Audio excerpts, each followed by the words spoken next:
Okay, so this is Southwest SERA on 27th of April, and we're arriving at the point on the agenda where I am scheduled to give a presentation on renewable energy.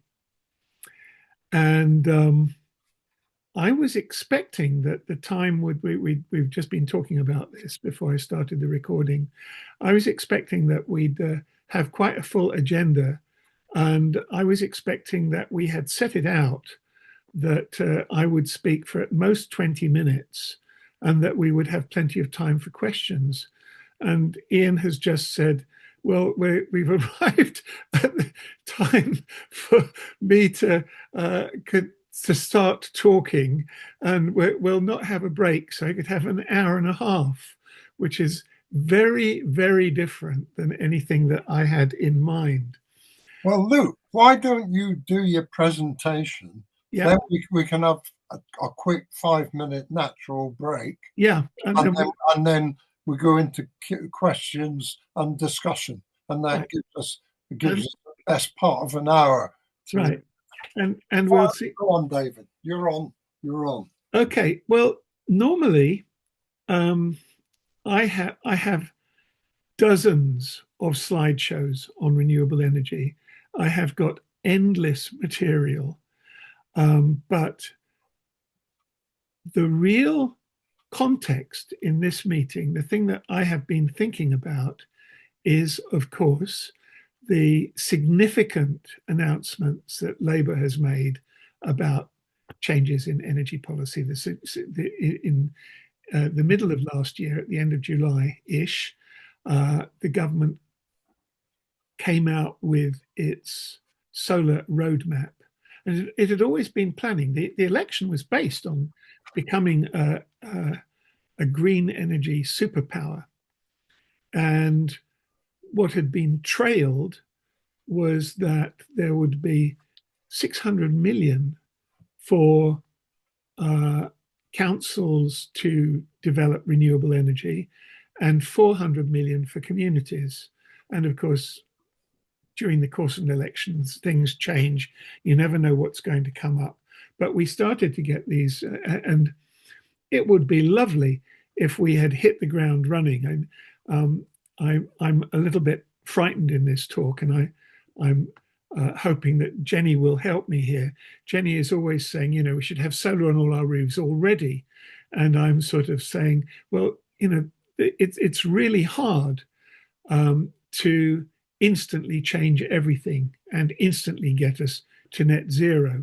And the analogy that I have in my head is that it's a complete change. It's there's a battle, if you like, a battle royal, which is including real wars about resources, about shifting from fossil energy to renewable energy, and these wars in Iran and in Ukraine are very much about resources. They're about oil. So this is a huge global issue, shifting from one energy system to another, changing all our transport from petrol-powered to electric, and it's an absolutely massive topic, but the government has just come out with its energy plans, starting with the solar roadmap, and then with the warm homes plan about 3 months ago, and then with the local power plan. And I've got some slides, and I've consciously cut it down to just a few, because the one thing that I really want to tackle is the almost frightening scale of what the government has announced, which is in the local power plan. It's got £1 billion to form 1,000 local energy groups. We don't have anything like 1,000 energy groups. We've only got about £400 million worth of community energy. So what the government is proposing is to throw us in at the deep end to create a multiple of what's existed up until now. to say we've got £1 billion for community energy. Under the last government, community energy was subsidised to the tune of about £10 million a year. That's the difference. It's not, 100% more. It's 10 times as much, and then 10 times again. It's a colossal amount. And the question then comes, what are communities to do with this? Is this realistic or unrealistic? Is it crazy? Is it real? Can we create plans that could work with this scale of funding to deliver real changes in our communities? And if you look at the especially the Co-op Party website, they are really excited on the basis of Ed Miliband talking about the opportunity to really build co-ops in this country. And so they're talking not just about community energy, they're talking about cooperatively owned community energy. And so this is an opportunity to create local cooperatives on a scale that just hasn't existed before. And it's like, how would we ever do that? And so for some years now, I was hoping that Andy would be able to come along, but Andy Burkett drew me into SERA because he knew I was interested in energy. And for all the time that he was in SERA and hadn't moved up to Stratford, we met pretty much every week. We had breakfast once a week and talked about community energy and renewable energy and the energy transition, and developed ideas which we would pop into SERA once in a while. And Andy actually went out of his way and organized some grant funding so that I could work on it pretty much full time on and off. Developing ideas during the time of a Conservative government. So this wasn't what would a Labour Party do, what would a Labour government do. It was, is there something that a Labour Party in exile, not in government, can do to develop community energy when the government isn't doing anything? And we came up with real ideas, which I hope to cover quite briefly, because what I've really come up with is one big idea that could change everything. And I'm going to start sharing some slides now, not too many. And the funny thing is, they were there a moment ago, and they, you know how it is. I'm in slide sharing. Oh, right. That's interesting. My first slide just changed on me. Right. So this is why I'm being careful about sharing slides. I have a hardware problem with my computer. It's not recognizing the disk drive properly. And so I've been juggling, I've been walking around it incredibly carefully. I didn't want to restart it. I didn't want to recondition the disk drive, but I've got a few slides, and that's not even the right slideshow. SERA. Yeah, this is really exciting. So I've got two slideshows, and it recognizes them both differently. So I'm quite happy that we're a small meeting, and I'm now looking for where that slideshow is. It should be sitting there and isn't. I'm going to get rid of all my open mail so that I will have less open windows to pick from. Labour's environment campaign is what that's supposed to be. Right, bear with me. Here we go. Share slides.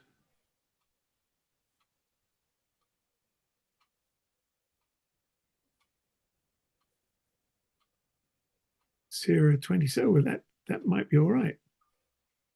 There you go. Bristol. Okay. Now it looks what this is the slide that I put in. It's meant to look like this slide, but with SERA substituted, and it's lost all the color background and everything. I have no idea what's happening.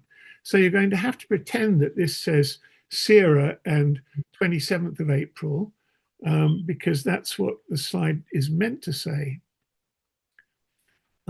And yeah, right. So I'm going to,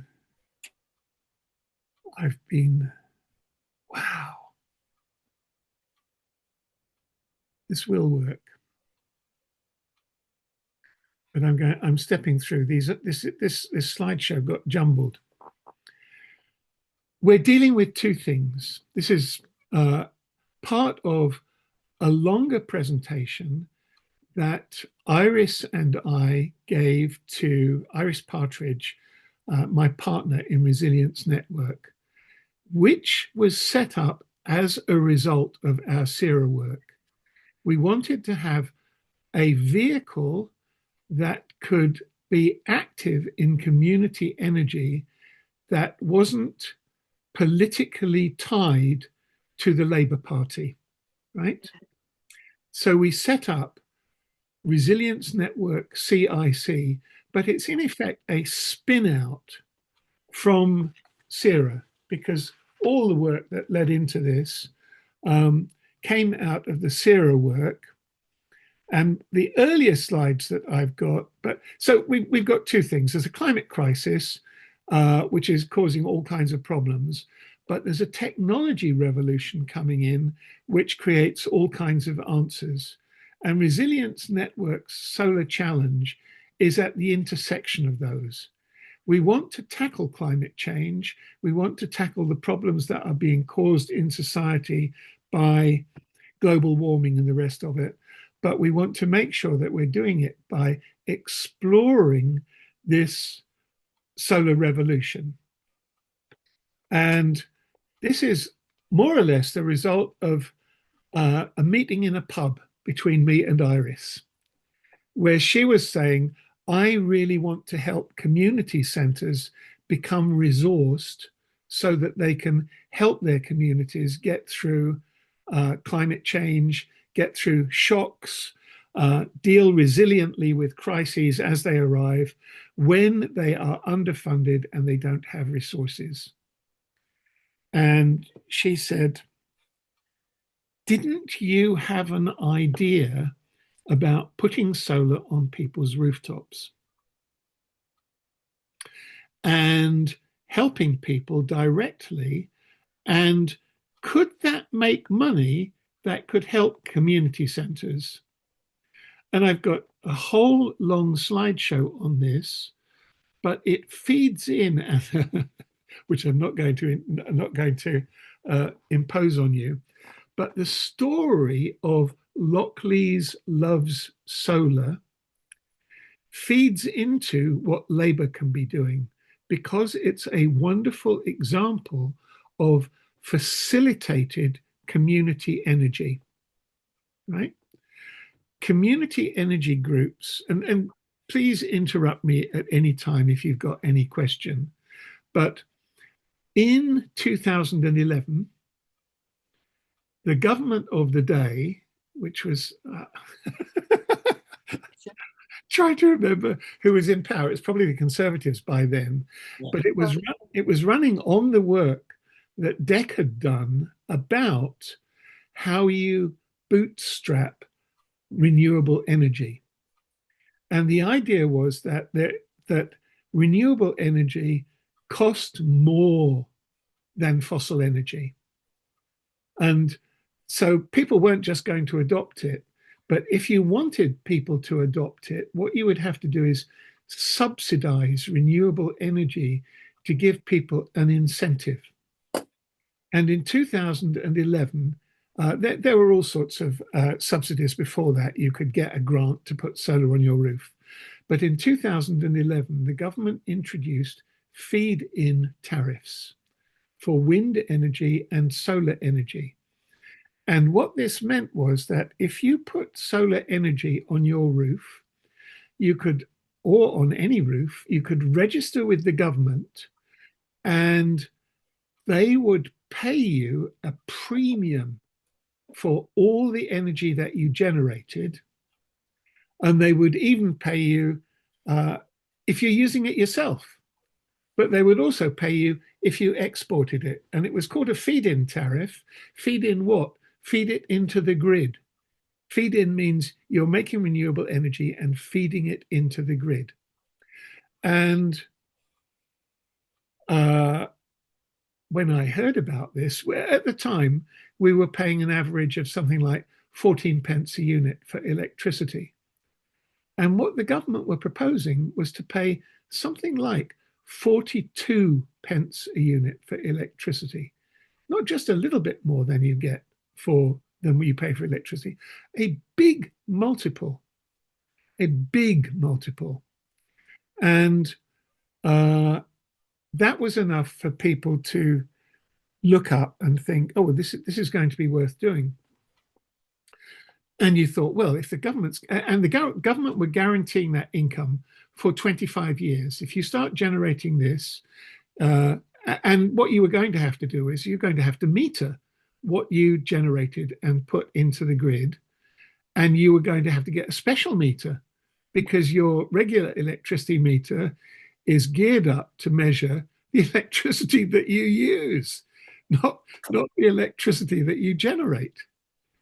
So it wasn't trivial. You had to, if you're going to take advantage of the feed-in tariff, you had to get yourself a generation meter, and you had to put your solar together, and you had to measure what you were putting into the grid, and the government would pay you for it on a regular basis, quarterly.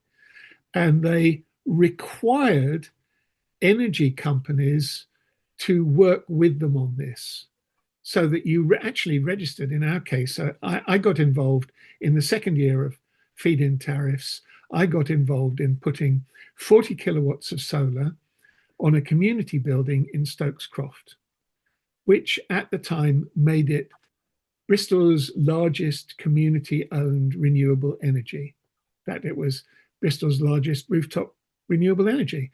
The second largest was owned by the man who was about to become mayor, George Ferguson.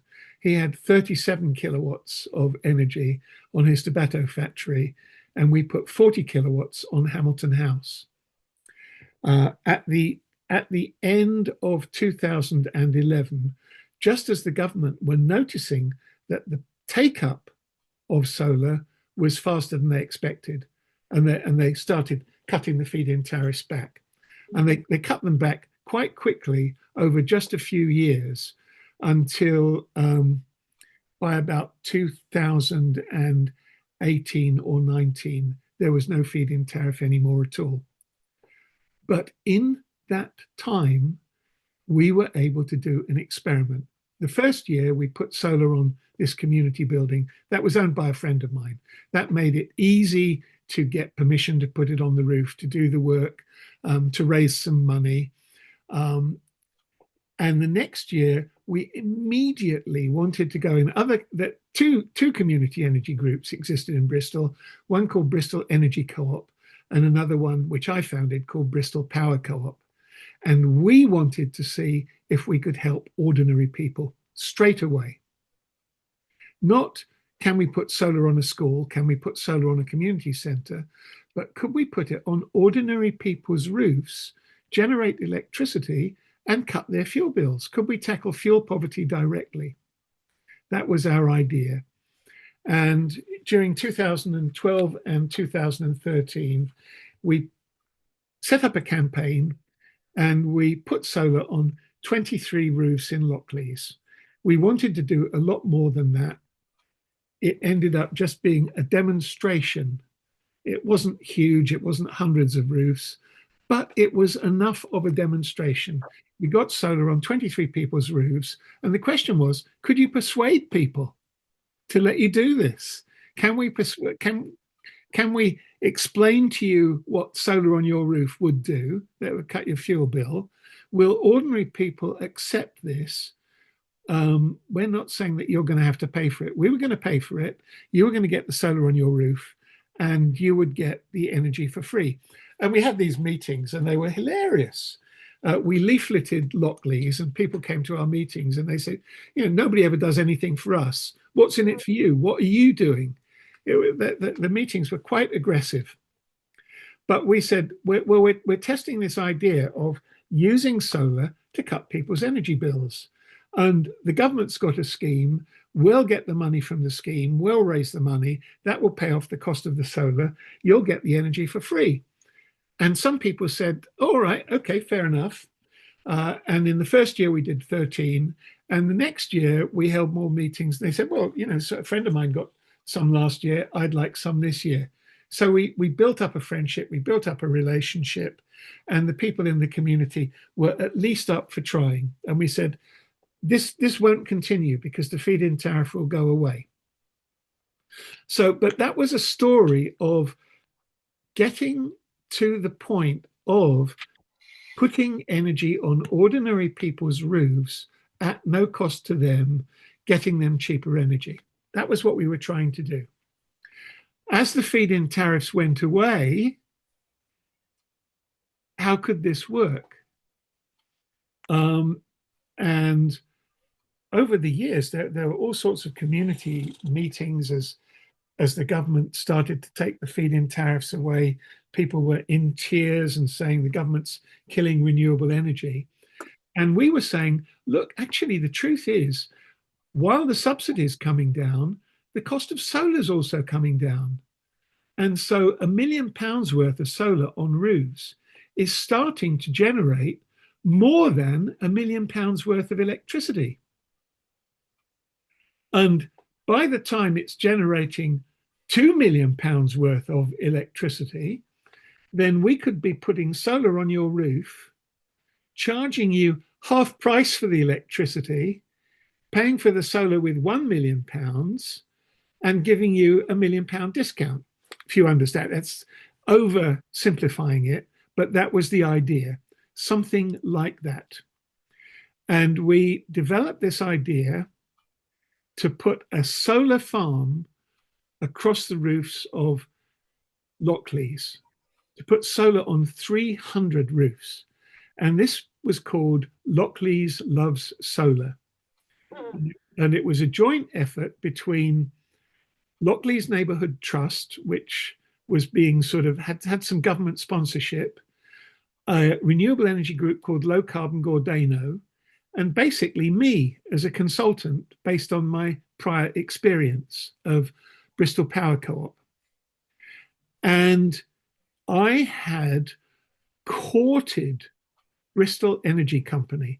Bristol City Council had formed its own energy company, and I was talking to them and saying, look, we want to put solar on ordinary people's roofs, and we need to work with a real energy company to handle the billing. We want you to charge people for the electricity that's coming off their roof from the solar that we've installed, and we want you to charge them half price for the electricity coming off their roof. And what you collect, that half price, we want you to pay that to the co-op to pay off the cost of the electricity. That's an oversimplified explanation of it. But we worked on this idea and we realized there were lots of complications in it and that we didn't have the resources to fully figure it out.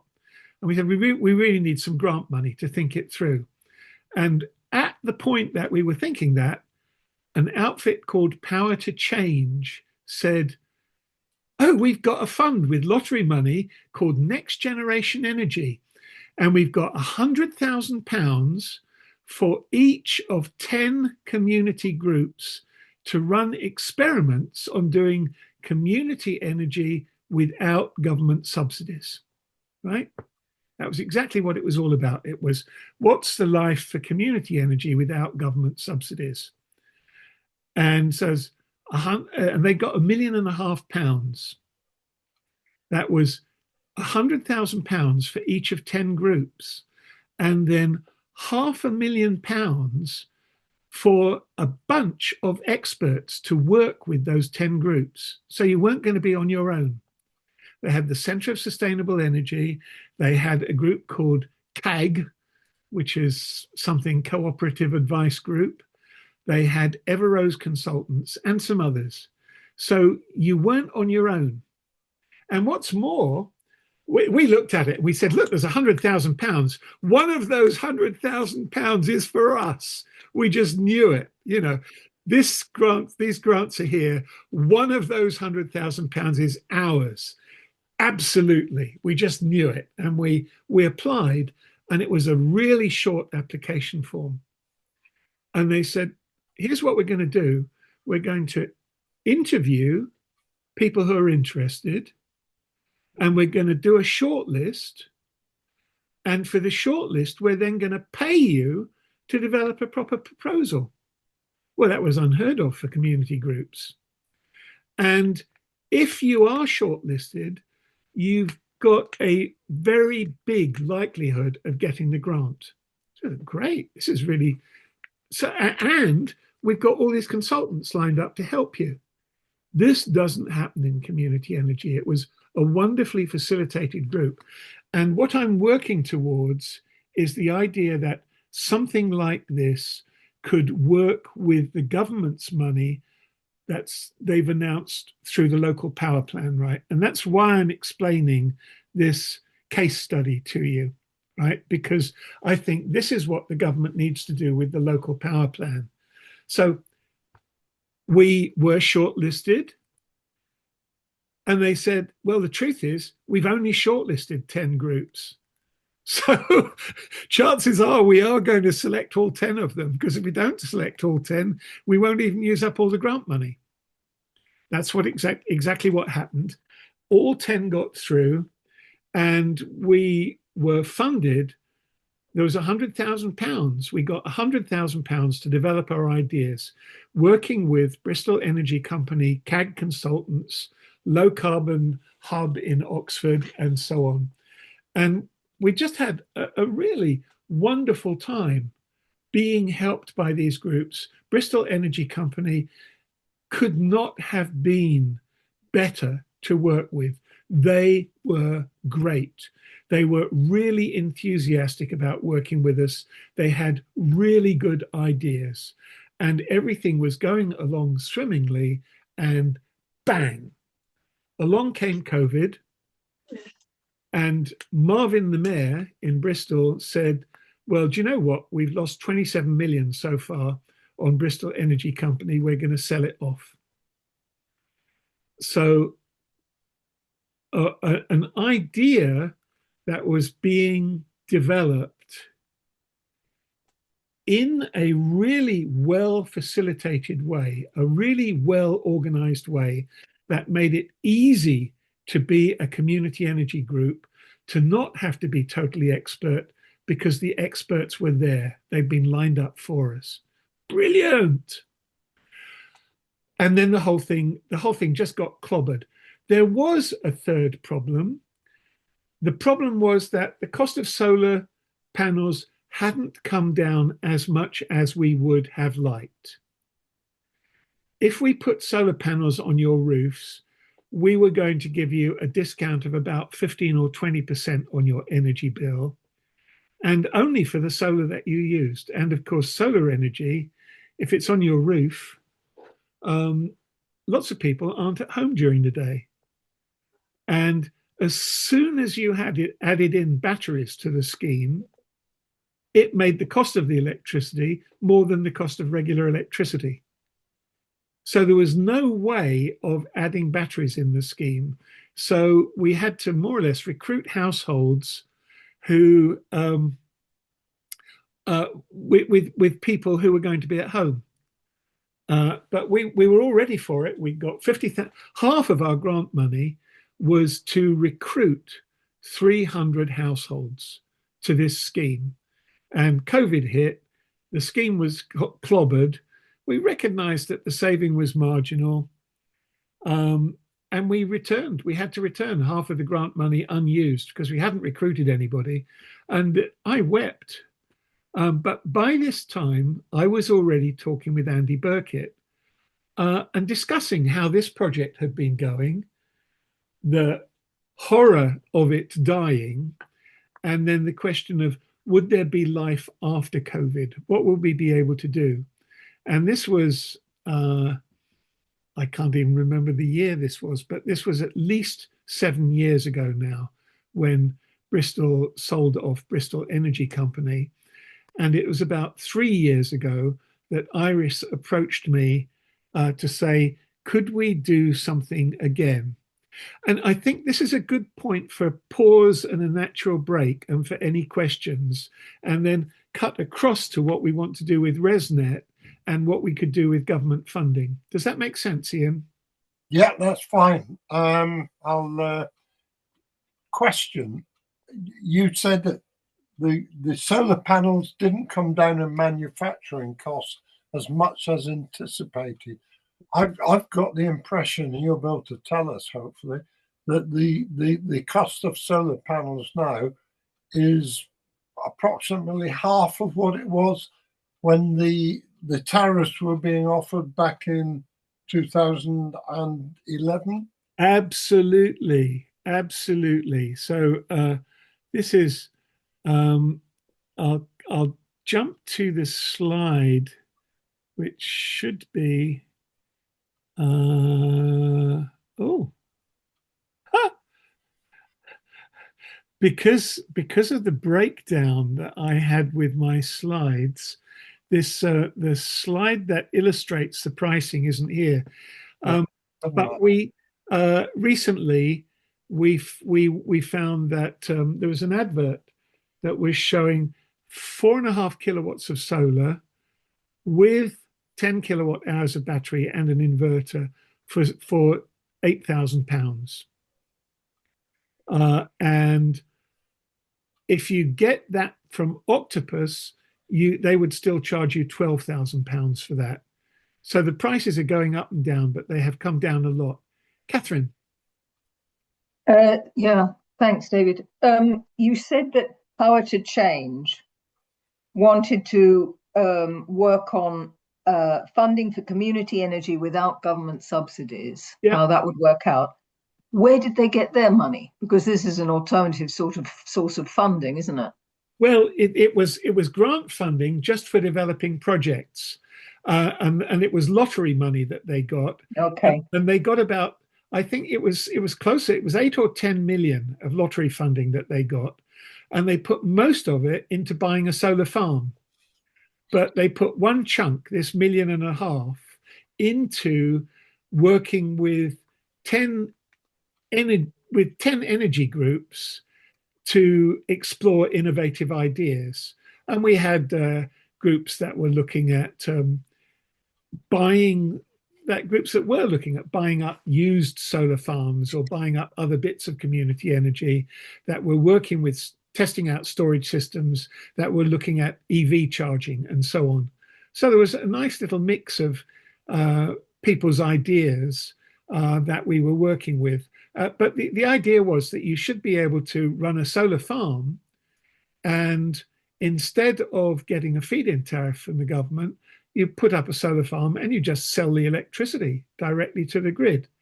And if the cost of the solar farm was low enough, you should be able to run a solar farm or a wind farm on the basis of the PPA, the Power Purchase Agreement, which is your deal with an energy company to buy the electricity from your community solar farm.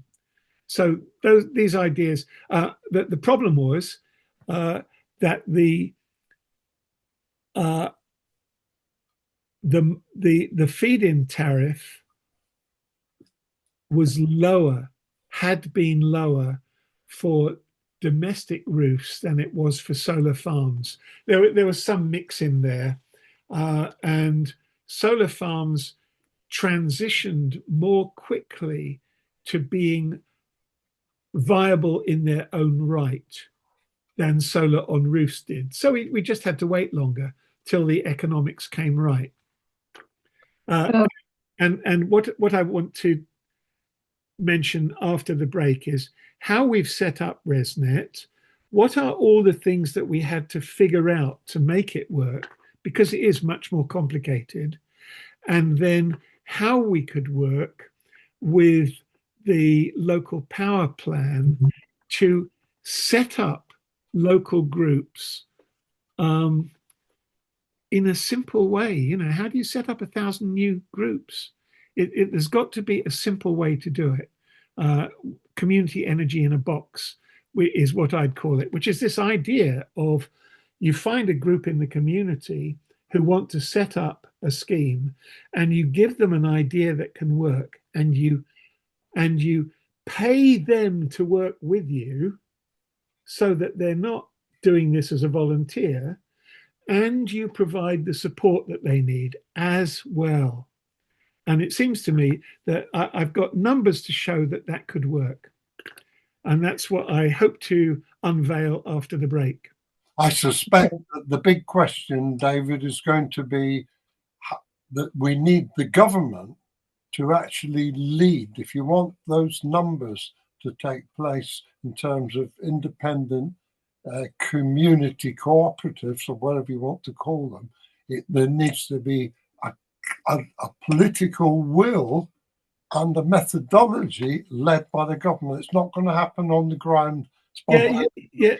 We can discuss that when we reconvene. Yeah. Can I just add? Laura, hello. Sorry, Laura, I didn't see you there before because I was showing the slides. So you were in the little stripe down the side of the screen. So Laura's joining us from SERA. Welcome to our group. Thank you. I was a bit late because you must have started a bit early, but also I'm trying to get a 5-year-old to bed, so I'm sort of on different duties. But it's great to join. Yeah, Thank you for having me. And Ian, can I just apologise for not getting back to your email yet? I know there are things that you've asked of SERA to do, like... Don't worry about that. It'd be good to have known that you were coming to the meeting tonight. Great. It was a bit sort of it was a last minute. Okay, good to see you. We're adjourning for about 5 minutes, so we'll be 3 minutes. Natural comfort break. 8:15, we'll kick off again. Right. And we'll do introductions, Laura, when we come back. Okay. Okay, great. Thanks. Cheers. Okay.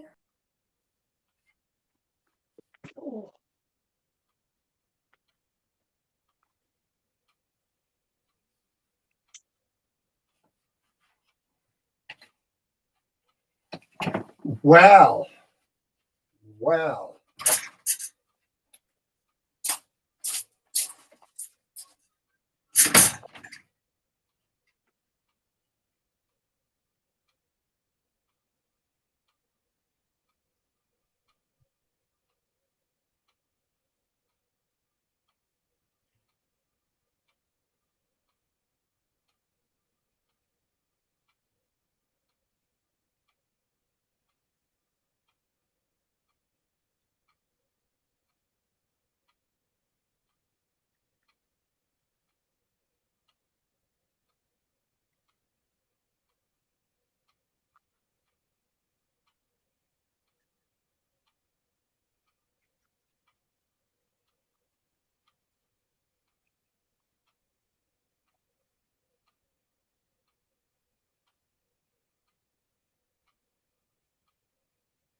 Yeah, well, just to say welcome, Laura.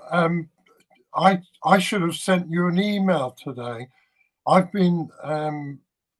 emailed all our regional members about tonight's meeting because, as you know, I've got privileged access to the come on system, yeah, of all the email addresses. And what I wanted to say to you was to invite you to our May meeting on the basis that we would advertise the fact that you would be available, but rather depends on your diary and whether you're able to join us. That would be on May the 18th. So don't worry about that tonight. I'll send you an email about that in the morning. Yeah. But so you're quite a surprise in attending tonight. So David sent me, I'm wondering David who sent me the link. invited you, or have you done it yourself?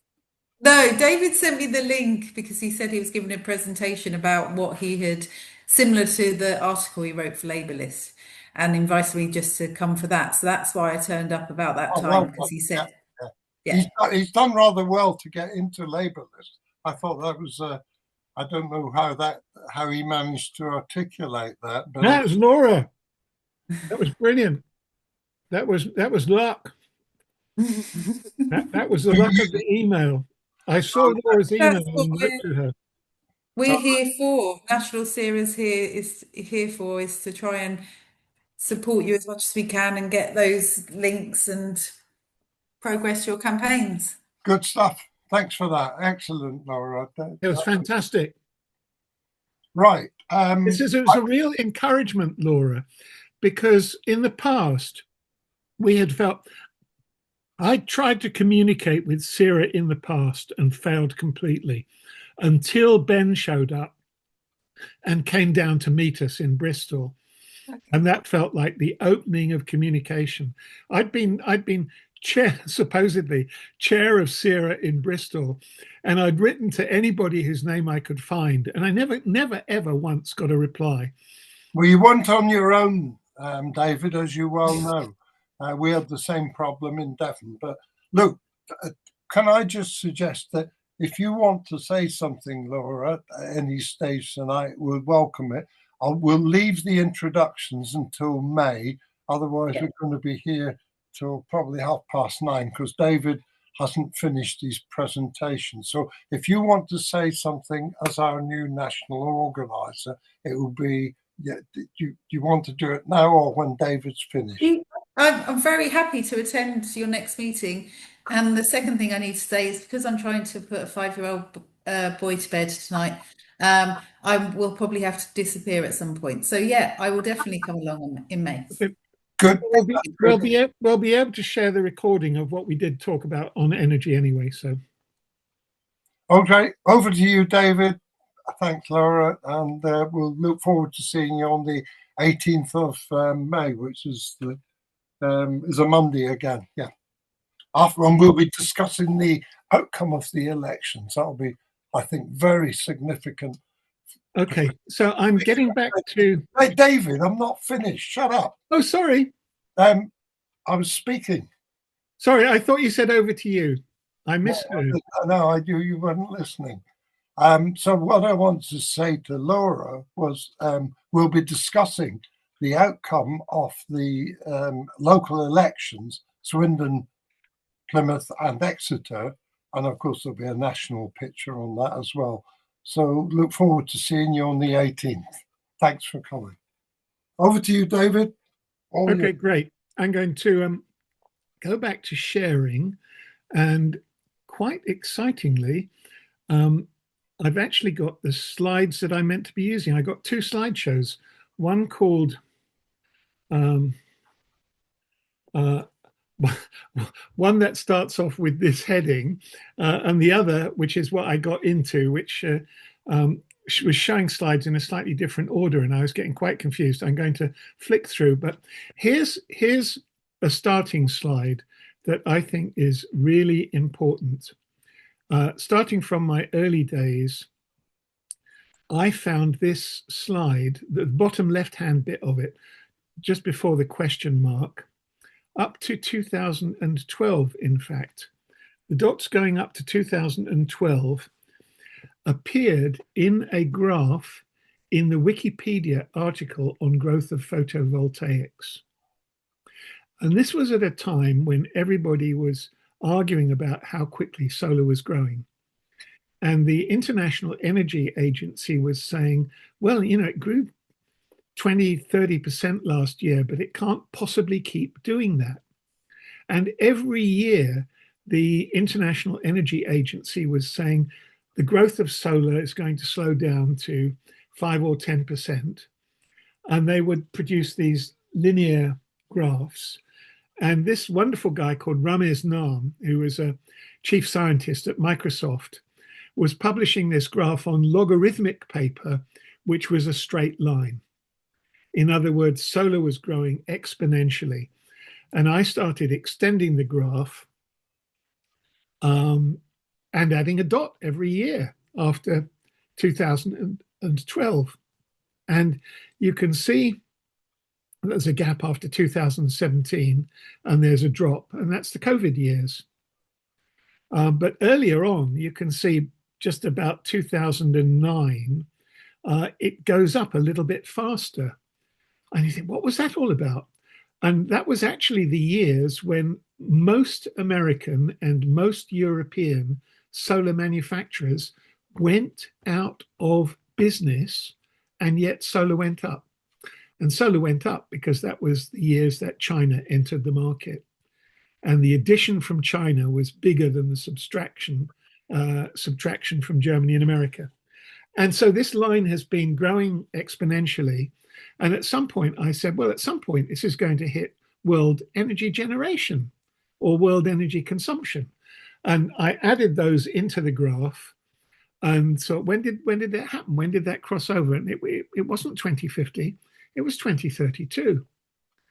And so I started showing this graph to people, and people said, that can't possibly be right, because our governments are pledging to be carbon neutral by 2050. And you're saying, and I was saying, yeah, but we're going to be there by 2032, something like. And recently I replicated the whole thing, working with ChatGPT and adding it in real numbers, reworking it, and adding in wind energy as well. And it turns out that wind energy has been much bigger than solar up until 2020. And world solar has overtaken wind energy, but combined, that top green line, it reaches roughly total world electricity consumption by 2032. My original guess is about right. So that's really strange, but you know, our government then, Ed Miliband and friends, are not in any way prescient by saying they want to be carbon neutral by 2030. It's not unrealistic. World energy trends, world technology trends are taking us that way anyway. It just never looks like it with exponential growth, because if it's doubling every 3 years, then 6 years before it's 100%, it's only 20, 25% of our energy. We'll never get there. No, it's going to double in the next 3 years, double the next 3 years again. We're going to hit most of our world's energy from the sun and wind by 2032. So here's the story. 3 years ago, Iris and I got together in a pub and said, let's form Resilience Network. Let's get some grant money in and figure out what you need to do to make this thing work for everybody. And it turns out we made our logo a puzzle, because we knew that there are all sorts of complexities to making community energy work for everyone. If we just put solar, I have backwards and forwards with Jenny about this all the time. If we just put solar on everybody's roof, well, not everybody's got a roof. Not everybody owns their roof. Not everybody's roof is the same size. So if you're a Labour Party group, you want the energy transition to actually be fair for everybody. So figuring out how to make it fair for everyone is not trivial. And some people can afford solar and some people can't. So we decided right at the start, 2-3 years ago, we wanted to make solar available to everybody for free. We wanted to make it in such a way that you've got as much solar as was fair for you, as you would need, from each according to his need to each according to his ability and all that. So we wanted to bring in social principles. We wanted the energy to be owned by the community so that it wasn't investors who were setting the price. So we want to put solar on your roof. We don't want you to have to pay for it. We'll pay for it, but you'll own it. So we're going to set up an energy co-op that's going to own the solar on all our roofs. And there were legal problems, there were all sorts of problems to doing it, but we were aided by CPRE, Campaign for the Preservation of Rural England, saying there's enough room for half of our solar on our roofs. Why were they saying that? They were saying that because they're saying, look, before you build solar farms everywhere, why don't you put solar on your roofs in the cities? And that will cut down on the amount of energy transmission as well. So there came a time about a year ago where, not just over a year ago, less than a year ago, I bumped into the energy minister, Michael Shanks, at the Labour Party conference. And we got to have a meeting with him. And the solar roadmap was saying, we want to put enough solar for 13 million homes on fields. And we said, well, why not on people's roofs? And he said, do you know what? If you did do that, it would save money for extending the network. And this is from a year ago now. We did a feasibility study. We got grant money for it. We've now had stage 2 money for planning. So we're at the point where we want to do a pilot project with 10 groups of 10 homes, but we're running into the local power plan and wanting to coordinate with that. And since that arrow was put there and has moved across, we've picked up another project in Skelmersdale. So this one is, it lists, these are all the things that we had to do. We had to figure out what hardware we'd use. We had to do financial plans. We had to figure out how we're going to do the billing. Are we going to work with an energy company like we'd planned to do with Bristol Energy? Or are we going to have to bill separately for it, which would be more complicated? So, and the thing is, we haven't got, and are we going to have a roof lease, or are we going to do this on the basis of a consumer agreement? Or are we going to do it on the basis of a power purchase arrangement? All sorts of complexities. And we've been able to get enough grant money to work with a bunch of experts to give us options. We haven't got the right answers at the moment. We've got options. We've got good enough options for a pilot of 100 roofs, during which time we'd hope to work with GB Energy and figure out which is the best way of doing things. But this diagram here is just meant to show that there is complexity involved. And then along comes the government with its warm homes plan. And you think, what's that got to do with solar? And the answer is not a lot. Is it a big plan? Yes, it's huge. It's 15 billion. Is that enough to put heat pumps in every home? Nothing like. There's 10 million homes need heat pumps at £7,000 a pop. That's 70 billion, right? So 4 billion's nothing, but it's a start. And the boiler upgrade scheme, that's not solar. And heat networks, that's not solar either. Heat networks, what's that all about? Bristol's got a heat network. Would 1 billion do heat networks in all our cities? No. Bristol's heat network cost 400 million and it's not even a complete heat network. So 1 billion for heat networks. All of these things are just dipping a finger in the pond. They're just getting us started. That 15 billion is not enough to do anything like get us to carbon neutral. And mostly none of that money is for solar.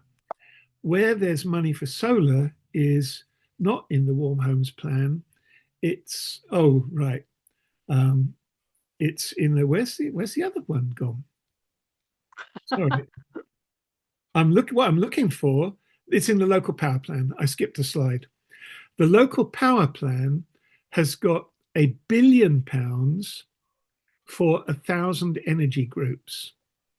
And right now, they're wanting people to write in and say that they're interested, but they haven't announced in what form that money is going to be available. Whether it's going to be grant money or capital finance or loans or what. So your best guess is as good as mine. So we're operating in the dark right now.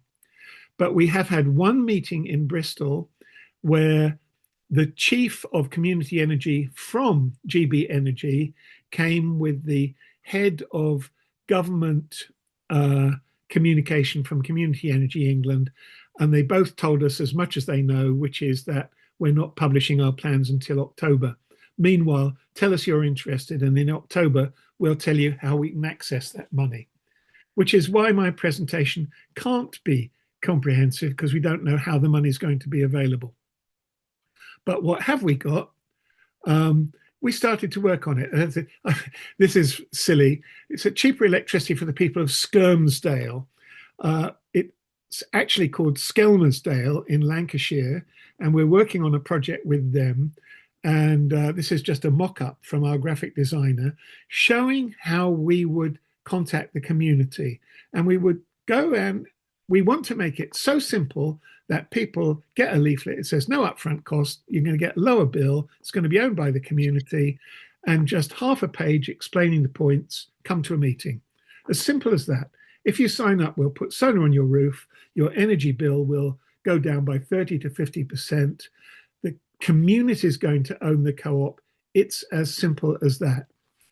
One of the beauties about the group in Skelmersdale that we're working here with is that they also have got a Pride in Place grant, which is £20 million over 10 years, sort of more or less at the personal discretion of their MP, Ashley Dalton.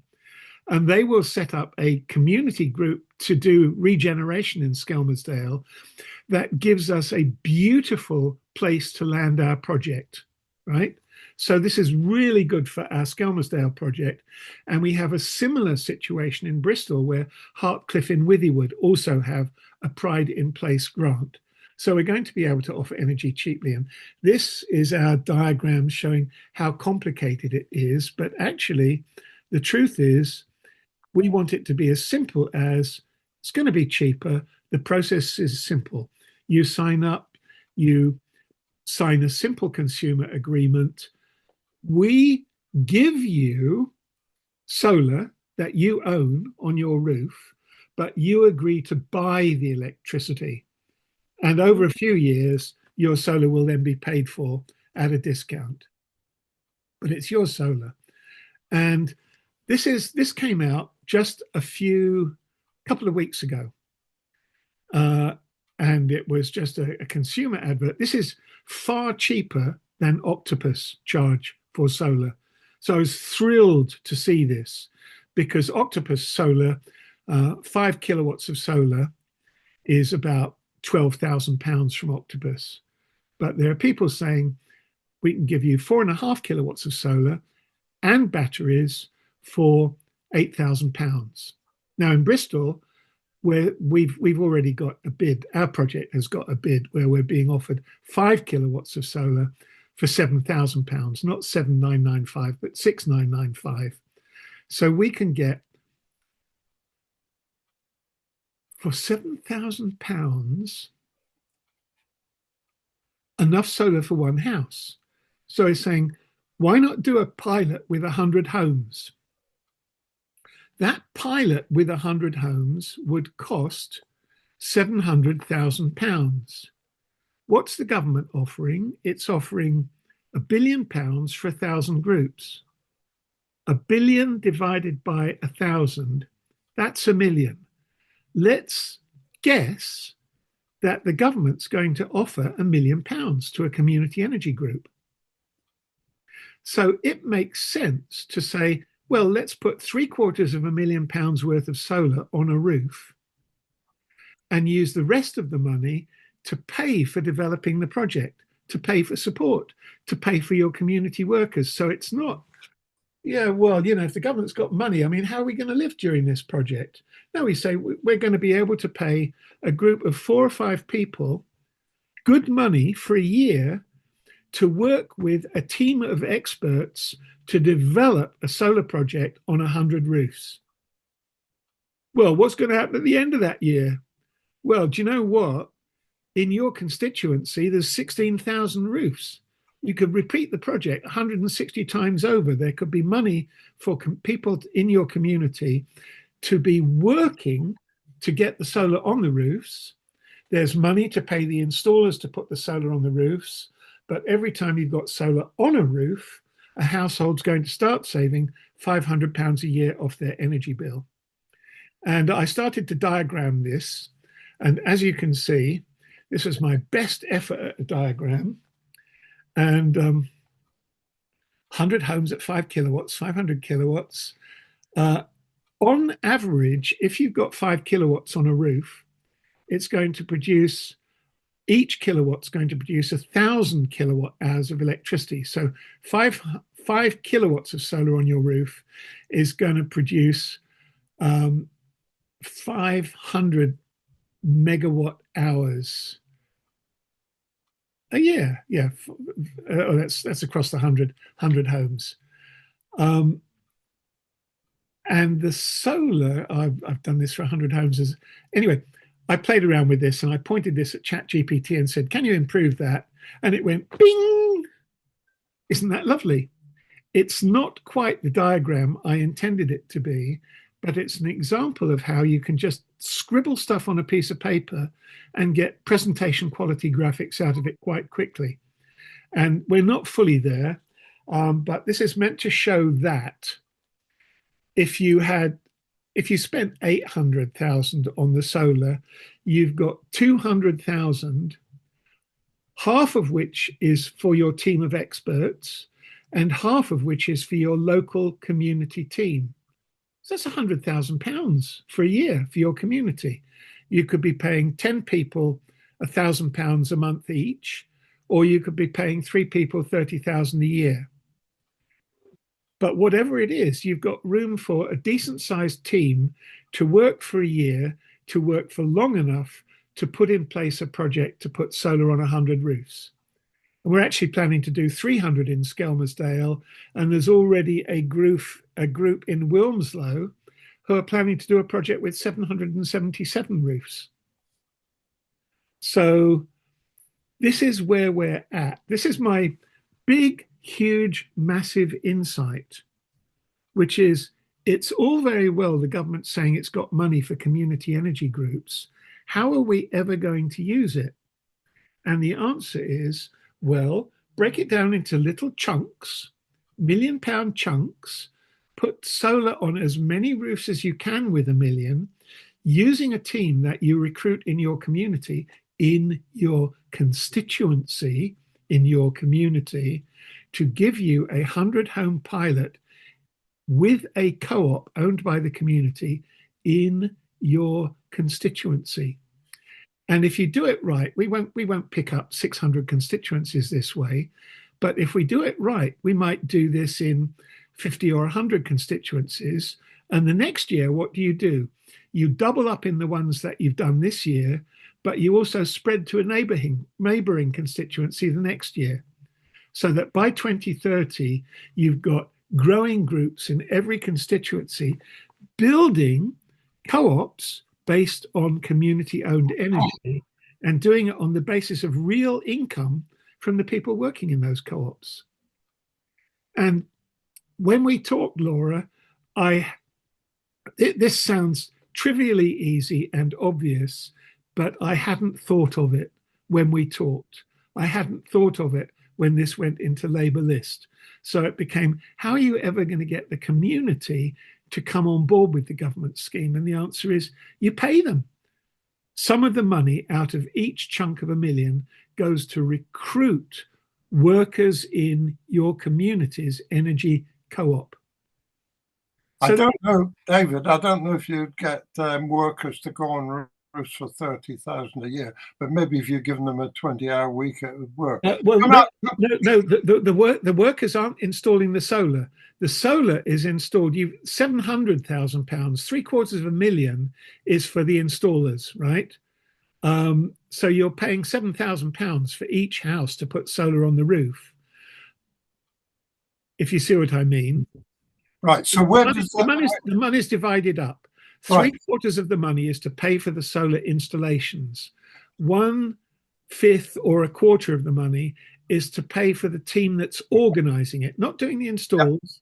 The installations are paid for. The capital cost and the installation cost comes out of the biggest portion of the money, but the community is paid to organize the installers. It's not that the installers get paid and the people in the community who are organizing it get nothing because they're volunteers. No.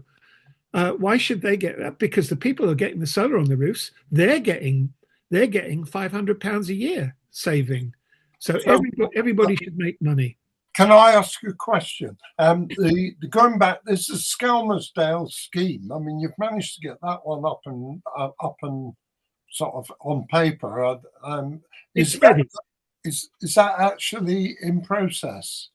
No. What happened was they contacted us out of the blue and said, we want help. And we contacted them and said, yeah, great. And the lead person is a co-op development agency guy in Skelmersdale, but he's had kidney problems all year. So we've been going slow. But what that means is we've developed the Bristol and Skelmersdale projects in parallel. We've got the legals sorted out. We've got the license sorted out. We've got one way of doing the billing sorted out for both of the projects. And we're ready to go. We haven't pressed the button because we don't know what the government is offering. Right, right. You've got 1 or 2 questions coming now. Yeah. My last one, and then I'll go to Maureen and then Catherine. Absolutely. If you're happy to take questions, that's good. My last question is: Can we assume from your presentation tonight the Skelmersdale presentation or proposal could be given to the government as the method that they should use to encourage multiple schemes? Is that the idea? Yeah, we had a meeting actually, funnily enough, in Bristol, because the sort of almost the lead on this is our mayor, Helen Godwin, is very well ahead on adopting this scheme.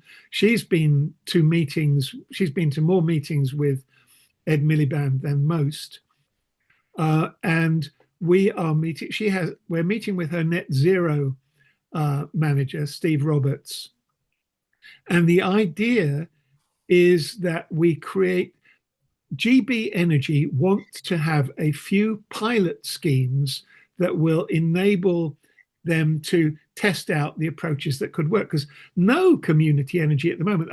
At this meeting that we had with GB Energy, everybody was talking about solar farms and wind farms and community centres and hospitals. And I was saying, well, that the biggest opportunity, community energy at the moment is 400 megawatts. If that doubled, it would be another 400 megawatts. The opportunity on our roofs is 50 gigawatts. It's a completely different scale. And there were people within the meeting who said, bravo, David, that's what we want. We need a pilot of solar on roofs. And there are a few community energy groups. We're not the only one. There are a few community energy groups that have been experimenting with solar on roofs, including the local power plan mentions a scheme in Hackney where a bunch of solar has been put on the roofs of tower blocks. So there's actually not many solar panels for each flat, but each flat is getting 15% saving, and the energy is being shared between the flats. So you've got a model then that could go to the government, Skelmersdale, Bristol, Hackney, yeah? Well, Hackney's already done. Skelmersdale, Bristol, Wilmslow, uh, and we could do these pilots, and then if they work, then you say, right, we've got a model that works. Let's do it. And my idea, Laura, especially, is that if we're intelligent, we do this we aim to seed a project in every constituency. Yeah. And that can be your electoral gold, that you have a co-op based in the constituency, not in the Labour office, but nevertheless developing the Labour agenda for delivery in your constituency, whoever is your MP. Yeah, we got the political promotion. Thank you, David. Catherine, would you like to come in? Maureen's back. Yeah, Sorry, I just thought I heard something knocking on the door. You're Yeah. next in the queue, then Catherine. Thank you. Mark. Thanks, David. I'm very interested to hear your talk tonight because I've been following another group called Power Station, who I think is based in Walthamstow. Yeah. They've made a movie. I was thinking of showing that. We've got a movement where a pilot scheme for Act to Adapt, which is a government scheme to find how communities want to cope with climate change. And I was thinking of showing their movie, but it was incredibly long and self-indulgent. Yeah. I checked it out. And they seem to rely on crowdfounding, which I think Dan carry them very far. Dan and Hillary are absolutely lovely. Yeah. I found them when they were doing their earlier movie about debt, and we've been friends ever since. Oh, good. And so they're working on a street in Walthamstow, but they're filmmakers, and what they're doing is that they're running a stunt. Yeah. A stunt around which you make a film, and they're persuading some people in the street to put up money to put solar on other people's roofs. And it only works if you own your own roof, and so on. And we're saying we don't want, we're perfectly happy to use finance from a community share issue. We'd love to have the community be able to invest in this, but we're happy to use bank money, energy fund money, any money to put solar on roofs. We'll borrow it, we'll take it from the government at low interest, hopefully. But the idea is you don't pay, and you don't have to donate, and you don't have to shame people or blackmail people into putting solar on roofs. Everybody gets it at no upfront cost, and then they get cheap electricity. Yeah. Thank you, David. Thank you. Because the other thing I wanted to ask you, I was a councillor on the planning committee, and one of the three councillors were trying to push the idea of things like solar when I was a district councillor. Yeah. And our big problem was the planning, local planning. People, even in sort of similar streets, sometimes couldn't get permission to put solar on because of local rules about not overlooking a highway and all sorts of weird things. Some of the houses were at funny angles. Won't you hit all those sort of nitpicking problems when you're doing this? Yeah, absolutely. That happens, and ownership types and listed buildings and all the rest of it. The problems get simpler. So one of the things that we want to do, we're not just about putting solar on people's roofs and they get the electricity. That's called billing for self-use of the solar on your roof. We want to institute a system where the electricity actually gets shunted around the neighborhood and shared fairly. Normally, you would have to pay network usage charges, but first of all, there's a hack to get around it, developed by a community energy group called Energy Local. And secondly, the Ofgem are changing the regulations to allow energy to be shared locally, and it's called local netting. And the justification is, well, look, you're already paying a standing charge for the use of the network. You shouldn't have to pay extra just to ship for a community to ship the energy around a little bit. And they've kind of gone along with that. So, and then how do you get the sharing done? It's done within the energy company's computer, right? So you record how much a house generates, but how much you actually bill it, and and you bill them for as much as they use, and what isn't used goes out onto the network and somebody else could get it. Right. And so we on. go to Catherine. Catherine, Okay. Catherine, yeah. Okay, well, it's incredibly inspiring. All the work that you've been doing over the years, the doggedness which you've faced down all those problems, etc., etc. The point is you've got such a wealth of experience. So in a way, I'm asking what Ian asked. You know, if the Cooperative Party and Miliband, etc., are enthusiastic about community energy, yeah, are they going to be listening to you? Is Laura going to help them listen to you and use that? Just one little extra thing is that the campaign for the protection of the rural environment, CPRE, you know, which is right, yeah. It has been saying for years, don't put solar on the fields, put them on top of houses, car parks, etc., all of that.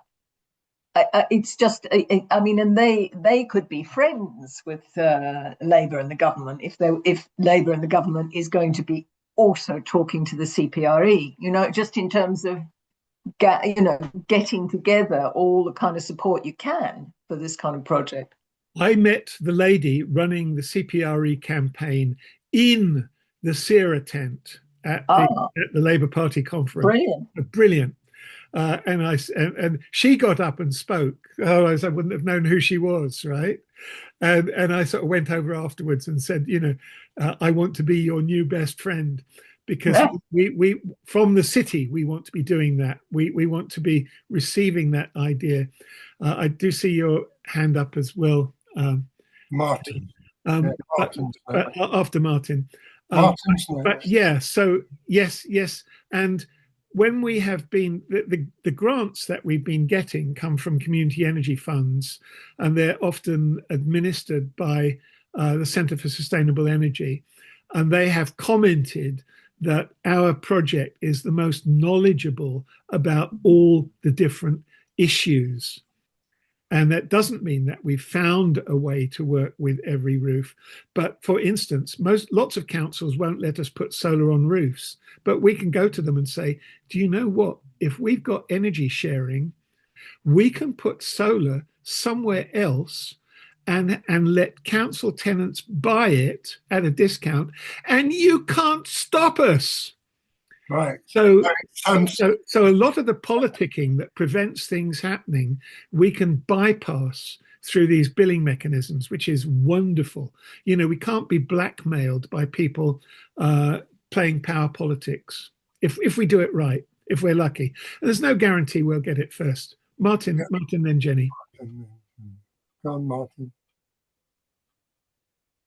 Yes, I mean, I watched this, spoken with you over the last year or so, and I'm really enthusiastic about it. My sort of take on this is that, and in a way we've already talked about it, but I'm going to try and sort of crystallize it, is that the technology is here. What the issue is the organizational and the legals. And in a sense, you're already developing hacks around it. Yeah. So this is really something where government should get its act together and support by carving through the regulatory and the legal stuff. One of the reasons why we're plastering fields with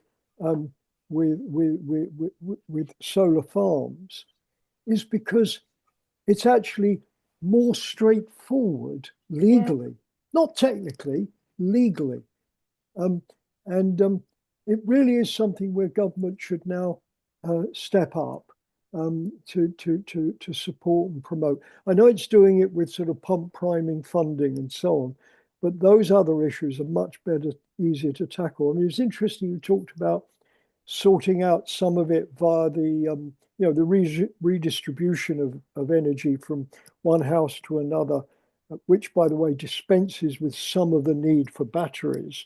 It can be sorted out via the energy company's computers, but that's only if everybody's using the same energy company. And again, this is something where the legal framework and the organisational framework should be tackled, and that's a job for government. Go on, quick one, David. On yeah, well, quick back on that. We have been thinking of how you can do local microgrids. You are legally required to be able to change energy companies. We have tried to figure out how we can get people to join the co-op and stick with the co-op's energy company.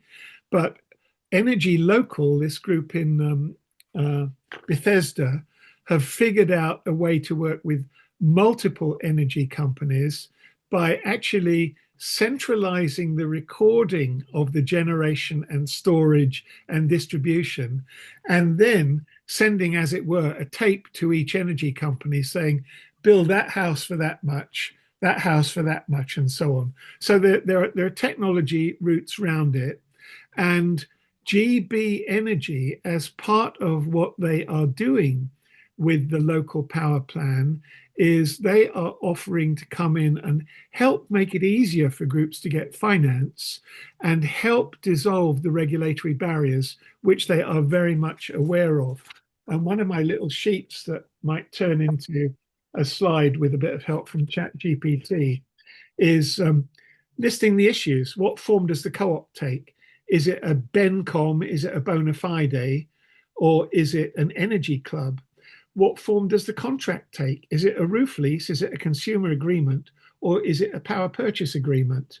And these things are, first of all, they're just questions, and it may be that you use different things for different people. Billing, do we work with the energy company? Should it be people have just one energy bill? And can it be with different companies? Or do we do secondary billing? Do we use a secondary billing company?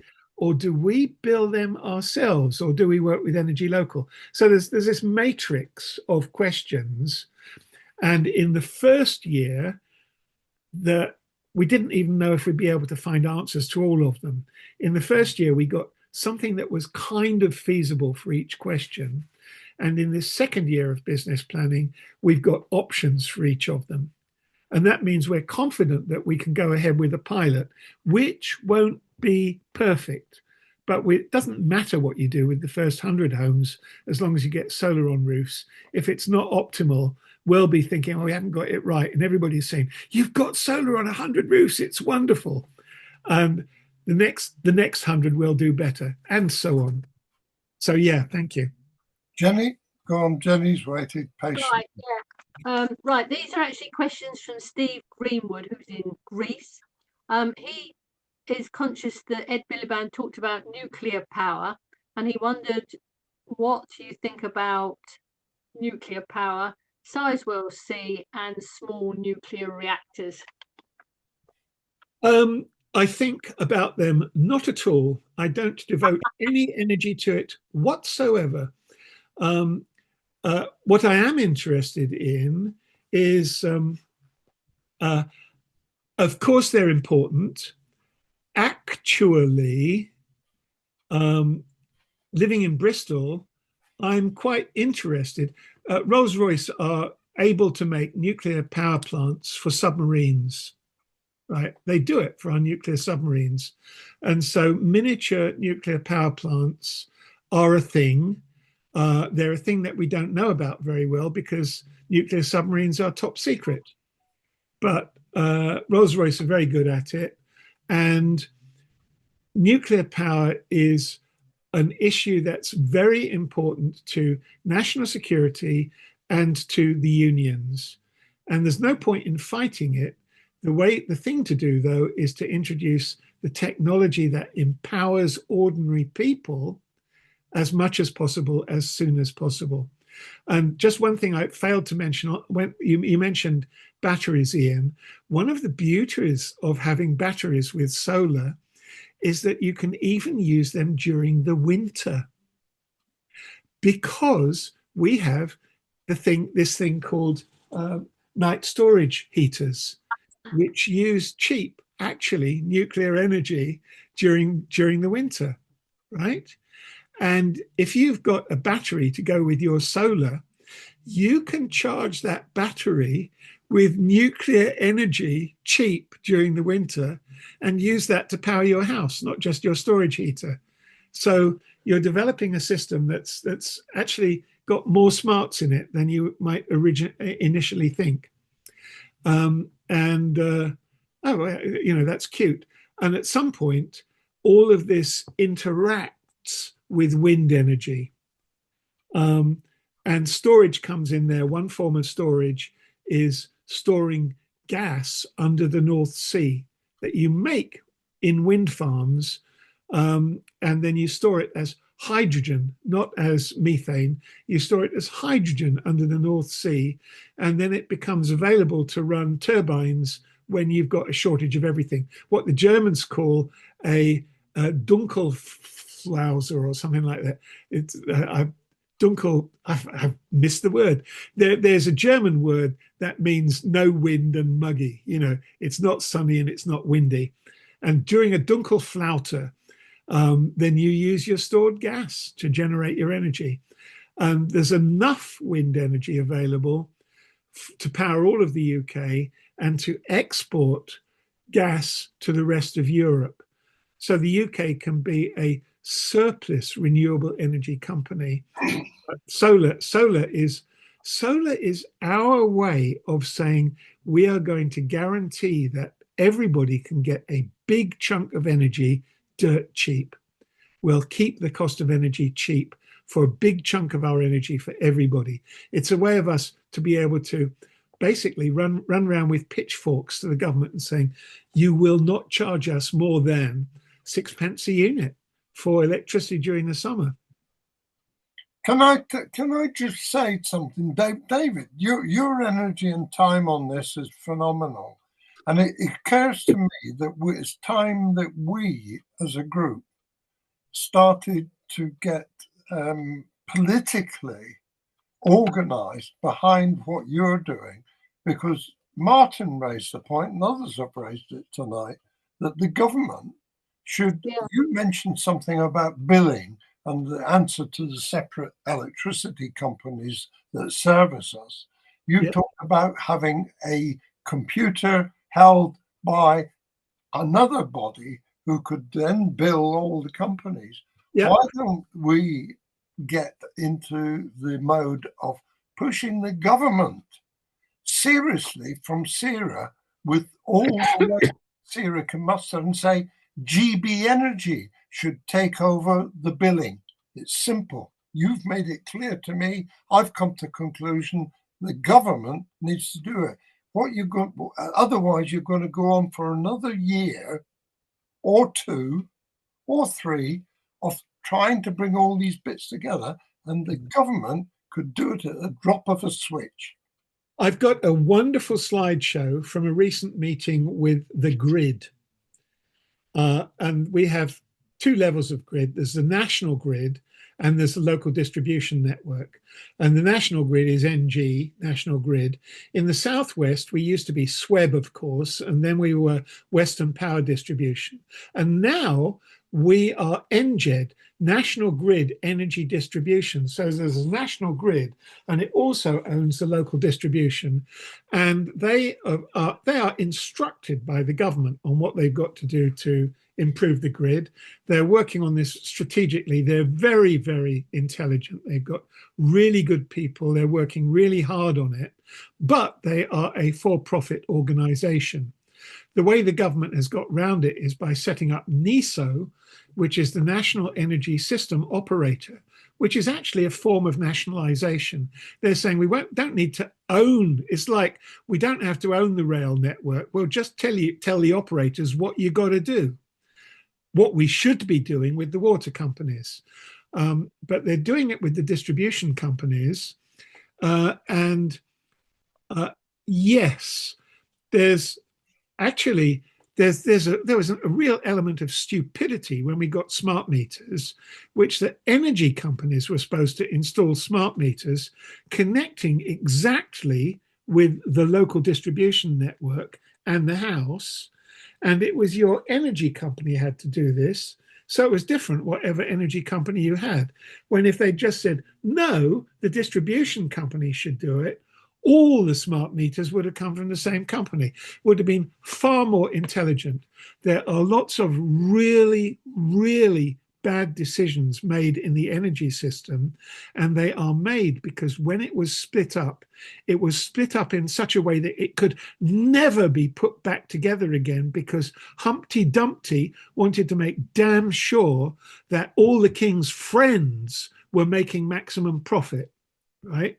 The energy system was split up for maximum profit, and it was split up into all these layers of generation, national grid, local distribution, local sales, so that profits could be extracted at every level. But if you say, oh, but we can generate it on our roofs and we can distribute it within our local area to ourselves, you've just cut out all of that. You've cut it all out. So thank you for thanking me for my work, but the main point is that my agenda is as subversive as I can possibly imagine it to be, right? And I think it's important that a socialist group should understand that. And I think it's wonderful that it's a socialist government and not a Green Party that really understands the social potential of green energy. I think we need to make them a socialist government by pressurizing them. And your magic word, cooperatives and commons, is the essence of. Yeah, and I agree. We should be pressing the government. I think it's pressing at an open door. We had a very good meeting with Michael Shanks earlier, and if they keep hearing this on the drip over the next years, and especially if we start out with pilots, I mean, Michael Ed Miliband has visited the wind turbine at Lawrence Weston several times. And he's crowing on about solar on just 100 or so schools and 100 or so hospitals. If we've got it on 1,000 or so houses, I think they will start to take notice straight away. Yeah. Okay. Chicken and the egg. Yeah. Well done. Right. Martin, you're the last one on this. And then we need to move to a finish of the meeting. 9:10. Martin, you're muted. Yeah, mine was a fairly kind of gratuitous point, really. It was about developing on the last thing that David touched on, the way the deliberate, almost pernicious fragmentation in order to extract the maximum amount of profit. Well, there is a complete parallel with what those idiots did to the railway industry. And despite the fact that there are efforts to get it back to a more sensible form of organisation, certain things are going to be really difficult to unravel. Like the fact that the rolling stock is still in private ownership, not the same ownership as the people who actually run the trains. And then you have things like freight trains are totally separate and organised in a private enterprise way. And did you know also that some private organisations have the legal right to run trains on certain lines? They have pathways, they're like rights of way. It's a complete shambles. And what Thatcher and her cronies did to destroy this country's infrastructure is extraordinary. Sorry, that was just a rant, but it was. We had that very good meeting on the neoliberal economy and how that has destroyed our social democracy. It isn't that the social democracy fell apart. This was a deliberate assault. Yes. I thought about writing a book with the title "The War Against the People," because I feel that's what it is. And the ultra rich have an agenda. It's this, I forget what the doctrine is, but there's it's well written up. It's well documented what the whole agenda is. All the think tanks were generated out of corporations saying, the future is us. A corporation being a legal entity that can donate to a political party. All of that stuff was created by the guy who created that agenda, then becoming a Supreme Court justice and putting that legislation through. But there's an economist, this comes from Jeremy Rifkin, who basically explains how you create a co-op economy. And the book is called The Net Zero Economy, Net Zero Cost Economy, or something like that. And it's basically on the fact that solar is net zero. Once you've got the wires in and the panels, the fuel is free. Capitalism has all these mechanisms like energy, transport, communication, all of which have capital costs and running costs. We're creating an economy that might have capital costs, but doesn't have running costs anymore. An electric car, once you've got it, can run on solar energy, which is coming off your roof, and so on. And Rifkin explains all this, and the subtitle is The Internet of Things, meaning it can all run on the internet, doesn't require big corporations anymore. The collaborative commons, all this stuff can be done by collaboration and co-ops. And an example is, okay, you've got Uber taking 40% of all cab rides, except in Austin, Texas, where Ride Austin is the app that people use, and Ride Austin is owned by the Austin cab drivers, right? So that's a possibility everywhere, that we can implement co-op economies based. And then the subtitles, it's the Internet of Things, the collaborative commons, and the eclipse of capitalism. And the word eclipse is a euphemism, because capitalism goes dark and it doesn't ever have to come light again. So, well said, David. End of capitalism. Some of us are reading a book about that in the book club in North Devon, so we'll swap notes. That book you mentioned, can you send the details to Jennifer? Yeah, okay. Yeah. We will mention this. This will be in the video, right? And I'll put the link in the notes under the video. Lovely. Thank you for that, David. Thank you again for your time and energy. We're now going to move to the last item, which is David, if he's still with us. David Redwell, can you be fairly brief at 9:15, David? You want to say I will be about transport? Yes, only a little bit, but it's just going to say about the local elections as well. It's the ones you mentioned, Ian, plus Bournemouth, Broadston and Poole, where they're formulating new town councils. And you probably know we've got Labour MPs down there and a substantial Labour Party. Just on transport, Martin mentioned a lot of it. The Railways Bill is moving forward. Might I mention that? Part of that is to devolve powers over local rail to the combined authorities where you've got mayors and regions. That'll be very interesting for the Bristol area, and whether a place like Cornwall go for that. That will give them control over local services and funding rather than being done by Great Britain's railways. Martin mentioned open access operators. First group intend to stay on the railways as an open access operator. In fact, have a licence already to run from Carmarthen through Bristol Parkway to London, starting in 27. And we've got a cooperative railway, but we don't know what's going to happen between Taunton and Weston, Supermare and Swindon. The new train service from Bristol to Oxford via Swindon and Chippenham and Bath looks like starting in May. And we're making progress slowly on bus reform in the southwest. We're going for enhanced quality partnerships, but there is going to be Swindon may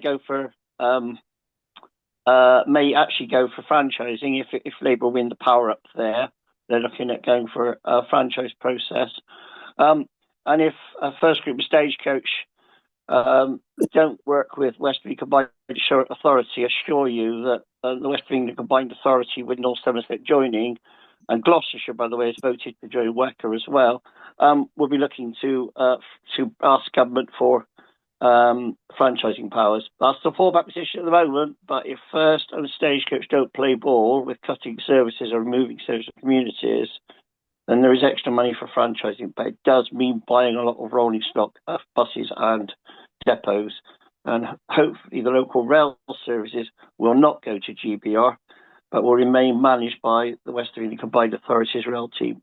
Thanks, that's what I want to say. But just those elections are going to be vital. We're up against the Green Party in Exeter very heavily, and the Green Party very heavily in Swindon, and Green Party and Reform in Plymouth. And then it's a bit of what you might call a zombie election, because Plymouth, Exeter, and of course Cheltenham, where there's a few Lib councils standing, are all going to be abolished in 1 year's time to rerun it all again as unitary authorities. Thank you, David. Thank you. And I